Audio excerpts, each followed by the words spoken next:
Hello everyone and welcome to mechanical classes by Swati. दोस्तों, आज मैं आपको इस वीडियो में एक न्यूमेरिकल समझाने की कोशिश करूंगी। ये न्यूमेरिकल दोस्तों एक्चुअली है वेपर कंप्रेशन सिस्टम से ही related. Vapour compression system with dry saturated after the compression, कुछ इस तरह इसके बारे में ही है, जो कि सेमेस्टर के लिए बहुत ही इंपॉर्टेंट है दोस्तों। तो चलिए दोस्तों, वीडियो को स्टार्ट करते हैं और जानते हैं ये कैसे हम न्यूमेरिकल्स को सॉल्व कर पाए। ठीक है, तो देखिए क्वेश्चन में क्या दिया है। The temperature limits of an ammonia refrigerating system are 25 degree Celsius and -10 degree Celsius. ठीक है, तो एक अमोनिया रेफ्रिजरेटिंग सिस्टम का टेम्परेचर लिमिट दोस्तों दे दिया है। कितना दिया है? 25 डिग्री सेल्सियस दिया है और -10 डिग्री सेल्सियस दिया है। If the gas is dry at the end of compression, ठीक है, ध्यान से सुनिए, gas is dry eight the end of compression. Compression के एंड में क्या हुआ है कि गैस जो है, गैस मतलब रेफ्रिजरेंट जो है वो कंप्लीटली ड्राई हो गया है। Then calculate the coefficient of performance of the cycle. हमें अगर ड्राई हुआ at the end of compression तो फिर हमें सीओपी कैलकुलेट करना है। ठीक है, assuming no undercooling of the liquid ammonia, undercooling नहीं हुआ है। Now use the following table for properties of ammonia.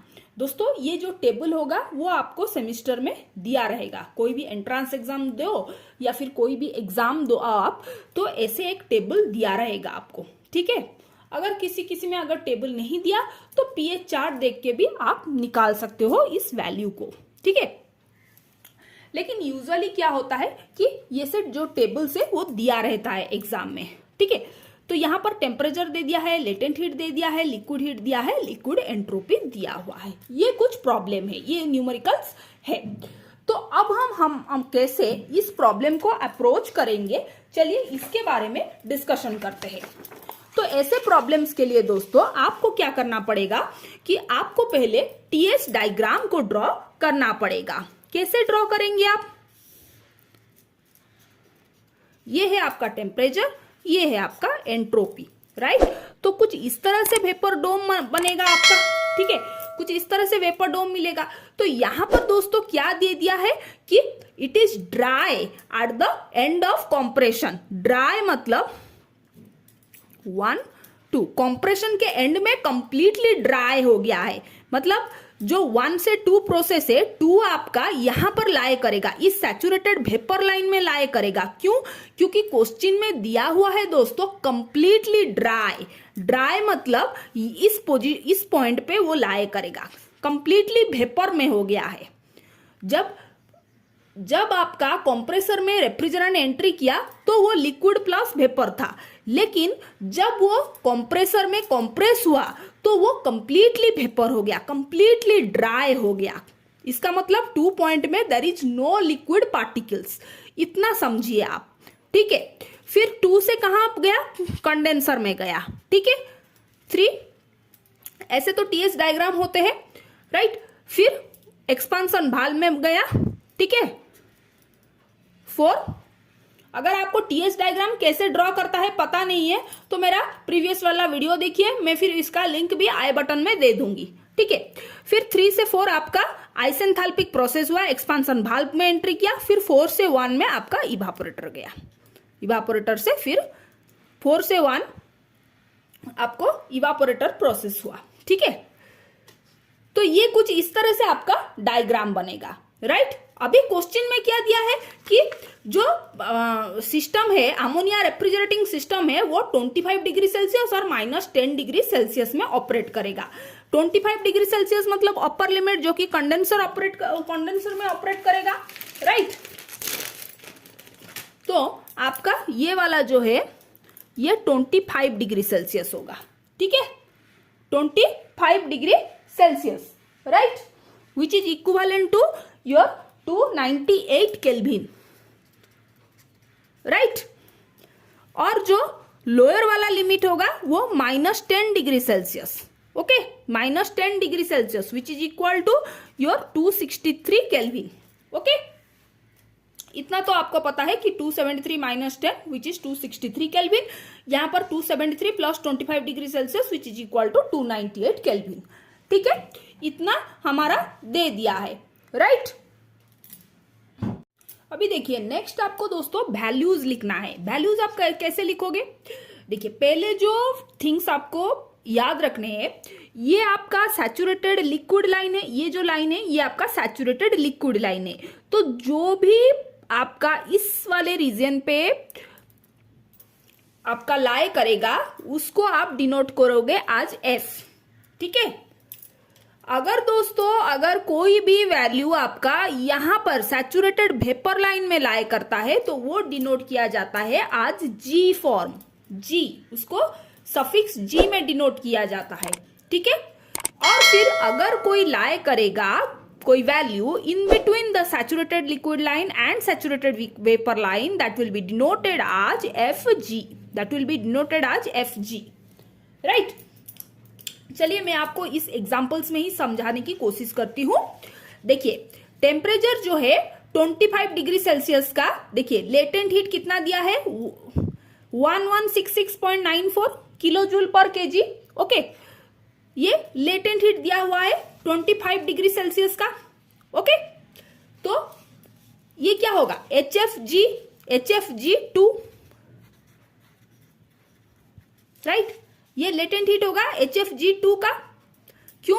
क्योंकि देखिए लेटेंट हीट तो HFG से ही डिनोट किया जाता है ना, 1166.94 किलो जूल पर केजी, राइट। फिर -10 का 1297.68, ये क्या होगा HFG1 का होगा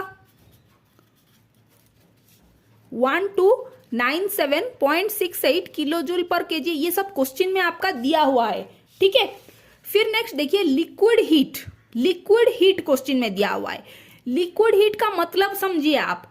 लिक्विड हीट मतलब यहां पर इस रीजन में लाई कर रहा है वो लिक्विड हीट, तो वो क्या होगा F से डिनोट होगा। ओके, अभी HF2 कितना होगा मेरा 25 डिग्री सेल्सियस मेरा 2 में लाई किया गया। अब देखिए 25 डिग्री सेल्सियस ये वाला है तो इसका वैल्यू दिया है HF2। ठीक है, HF2 कितना दिया हुआ है 298.9 किलो जूल पर केजी। ठीक है, HF1 कितना दिया हुआ है 135.37 किलो जूल पर केजी। ठीक है, लिक्विड एंट्रोपी, लिक्विड फिर से दिया लिक्विड एंट्रोपी, इसका मतलब क्या SF2 दे दिया है हमारा SF2 कितना दिया हुआ है 1.1242 किलो जूल पर केजी केल्विन।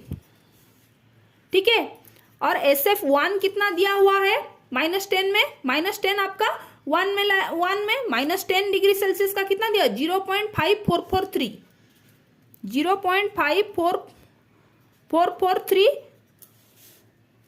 किलो जूल पर केजी केल्विन। ठीक है, उतना हमारा डाटा दे दिया है। ठीक है, तो अब हमें क्या करना है दोस्तों, अब हमें इसी चीजों को लेके सीओपी कैलकुलेट करना है। कैसे हम कैलकुलेट करेंगे? देखिए अभी ये पॉइंट जो है पॉइंट नंबर 2 है वो कंप्लीटली ड्राई है, तो यहां पर दोस्तों x2 हो जाएगा हमारा 1, x2 हो जाएगा हमारा 1। लेकिन पॉइंट नंबर 1 जो है वो कंप्लीटली ड्राई नहीं है, उसमें लिक्विड है प्लस वेपर है, इसीलिए दोस्तों आपको ड्राइनेस फ्रैक्शन निकालना पड़ेगा। आपको x1 दोस्तों निकालना पड़ेगा। ठीक है, आपको x1 जो है वो निकालना पड़ेगा। कैसे आप निकालोगे? देखिए एक फॉर्मूला है, आपको पता है कि ये जो 1 to 2 प्रोसेस है ना, ये आइसेंट्रोपिक कंप्रेशन प्रोसेस है। आइसेंट्रोपिक कंप्रेशन प्रोसेस कहने का मतलब है कि S1 is equal to S2 है। ठीक है, S1 is equal to S2। ठीक है, अभी आपको एक फॉर्मूला दोस्तों याद रखना पड़ेगा। देखिए S1 is equal to SF1 plus x1 HFG1/T1, ये फॉर्मूला आपको याद रखना पड़ेगा। ठीक है, S1 भी उसका और एक फॉर्मूला भी है, S1 is equal to SF1 plus X1 into SFG2, ये भी एक फॉर्मूला है। ठीक है, ये सब फॉर्मूला दोस्तों आपको याद रखना पड़ेगा। H2 is equal to SF2 plus X2 HFG2 divided by T2 equal to SF2 plus X2 into SFG2। ये फॉर्मूला दोस्तों you have to remember this formula. ठीक है, ये दोनों फॉर्मूला आपको याद रखना पड़ेगा। अभी 1 to 2 प्रोसेस जो है वो आइसेंट्रोपिक प्रोसेस है। आइसेंट्रोपिक प्रोसेस मतलब S1 is equal to S2 में बता रही हूं। ठीक है, तो अब हम क्या करेंगे, देखिए HFG1 यहाँ पर इस वाले प्रॉब्लम में क्या दिया हुआ है, HFG1, HFG2, T1, T2 ये सब दे दिया है। तो हम लोग क्या करेंगे, ये जो पहला वाला फॉर्मूला है उसको मैं अप्लाई कर दूंगी। ठीक है, देखिए कैसे मैं अप्लाई कर रही हूं।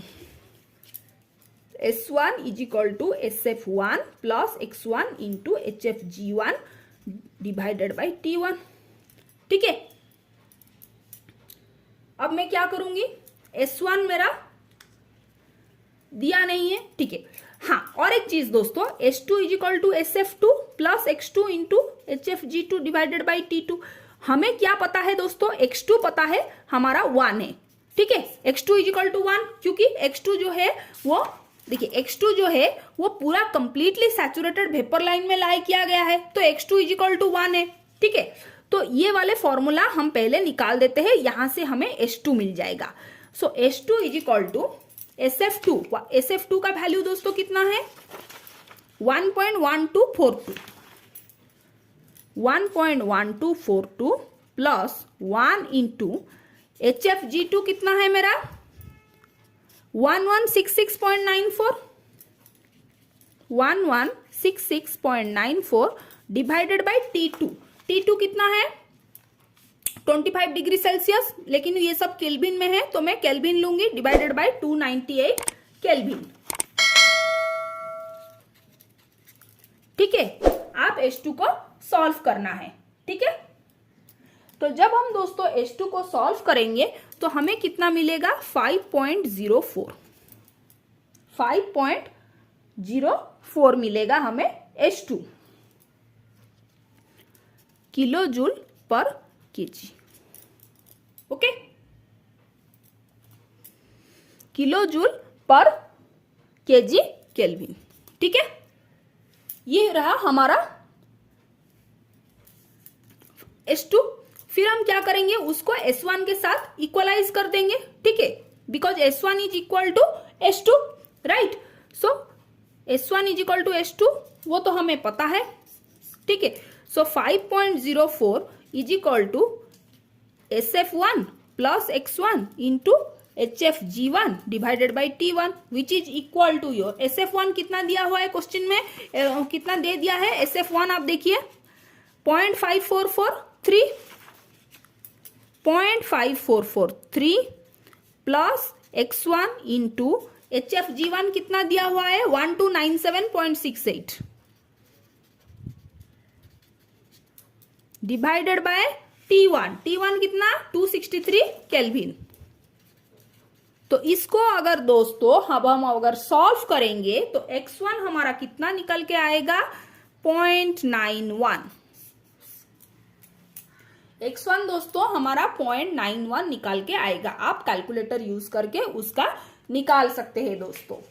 ठीक है, अब हम फिर क्या करेंगे, हमें तो COP निकालनी है ना, तो COP निकालने के लिए फिर हमें H1 भी कैलकुलेट करना है। H1 कैसे कैलकुलेट करेंगे, H1 is equal to HF1 plus X1 into HFG1। जिन जिन लोगों ने ये फॉर्मूला दोस्तों उनको नहीं पता है, आप याद रखिए इस फॉर्मूला को। ठीक है, अभी HF1 कितना दिया हुआ है हमारा, HF1 मतलब लिक्विड हीट 135.37 प्लस X1 अभी हमने निकाले हैं 0.91। ठीक है, इंटू HFG1 कितना है 1297.68। ठीक है, इसको आपको सॉल्व करना है। तो अगर आप सॉल्व करेंगे तो कितना आंसर आएगा आपको 1316.26 किलो जूल पर केजी, इतना आपका आएगा। ठीक है, अब क्या करेंगे आप H2 को फिर निकालेंगे। ठीक है। H2 is equal to HF2 plus X2 into HFG2, ठीक है। अभी HF2 कितना है हमारा 298.9, ठीक है। HF2 कितना दिया हुआ है 298.9, X2 तो 1 है, HFG2 कितना है 1166.94, ओके। तो कितना आंसर आएगा हमारा 1465.84 किलो जूल, ये 4 है, हाँ, किलो जूल पर केजी, इतना आपका आंसर आएगा, ठीक है। अब हम क्या करेंगे, अभी आपको साफ निकल गया, अभी सीओपी निकालना है। सीओपी दोस्तों कैसे निकालेंगे आप, refrigerating effect divided by work done, ठीक है। रेफ्रिजरेटिंग इफेक्ट क्या है आपका, यहां से यहां तक, ठीक है, यहां से यहां तक आपका रेफ्रिजरेटिंग इफेक्ट है, that is H1 minus H4 divided by work done. Work done कितना है, यहां से यहां तक, ये आपका कंप्रेशन ने वर्क डन किया है, तो H2 माइनस H1, ठीक है, ये आपका सीओपी है। अभी आप बोलेंगे H4 तो हमें कैलकुलेट ही नहीं किया गया है, अभी H4 के जगह फिर हम क्या लिखेंगे, देखिए यहां पर ये जो प्रोसेस है ना, ये आइसेंथेल्पिक प्रोसेस है, तो H4 जो भी होगा HF3 वही होगा, और HF3 क्या है, HF3 HF2 के साथ बराबर है। ये यहां पर जो भी देखिए, ये जो 3 to 4 है ये आइसेंथैल्पिक प्रोसेस है, यहां पर एंथैल्पी जो है वो कांस्टेंट है, एंथैल्पी का कोई चेंज नहीं हो रहा है, ठीक है। तो H4 जो भी होगा वो HF3 के साथ बराबर होगा। HF3 क्यों बोल रही हूं, क्योंकि वो लिक्विड लाइन में लाया किया गया है, और HF3 क्या होगा HF2 के साथ बराबर होगा, which is equal to your 298.9, ठीक है। मैं यहां पर अभी HF3 लिख रही हूं divided by H2 minus H1, ठीक है। अभी हमारा H1 कितना है दोस्तों अभी H1 1316.26 हमें अभी कैलकुलेट की हूं, 1316.26 किलो जूल पर केजी, माइनस HF3 मतलब HF2 के साथ बराबर है, कितना दिया हुआ है 298.9, okay, divided by H2 minus H1, H2 कितना है 1465.84, ठीक है, 0.84, ठीक है, और H1 कितना दिया हुआ है H1 1316.26, राइट। इतना दोस्तों अगर हम इसको कैलकुलेट करेंगे तो कितना आएगा हमारा 6.8 आएगा, ओके। ये आंसर है हमारा, सीओपी कितना हुआ 6.8 आया। तो आई होप दोस्तों आपको इस वीडियो में ये न्यूमेरिकल समझ में आई होगी। अगर आप ऐसे ही न्यूमेरिकल्स चाहते हो कि मैं वीडियोस अपलोड करूं मेरे चैनल में, तो प्लीज कमेंट में मुझे जरूर बताइए, और ये वीडियो पसंद आए तो लाइक शेयर सब्सक्राइब करना बिल्कुल भी ना भूले। चलिए दोस्तों मैं वीडियो को यहाँ पर ही एंड कर देती हूँ, फिर मिलते हैं दोस्तों नेक्स्ट वीडियो में। Thank you.